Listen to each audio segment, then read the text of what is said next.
சக்தியே பங்காரு அடிகளே ஓம். குருவடி சரணம், திருவடி சரணம். உலகமெல்லாம் சக்தி நெறி ஓங்க வேண்டும், ஒவ்வொருவர் மனக்குறையும் நீங்க வேண்டும். ஒரே தாய் ஒரே குலம். அன்னையின் அருள்வாக்கு. ஆற்றோரத்தில் வளர்ந்த ஆலமரம் ஆணிவேர் விட்டு உறுதியாக வளர்ந்திருக்குமேயானால் எவ்வளவு பெரிய வெள்ளம் வந்தாலும் உறுதியோடு நிலைத்து நிற்கும். அதுபோல ஆன்மீகத்தில் ஆழ்ந்த நம்பிக்கையும் உறுதியும் உள்ளவர்கள் நிலைத்து நிற்க முடியும். எந்த தீமையும் அவர்களை அசைக்க முடியாது. ஓம் சக்தி.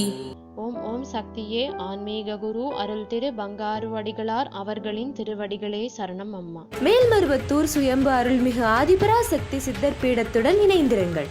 பெல் ஐக்கனை கிளிக் செய்து புதிய காணொளிகள் பற்றிய அறிவிப்புகளை உடனுக்குடன் பெறுங்கள். ஓம் சக்தி.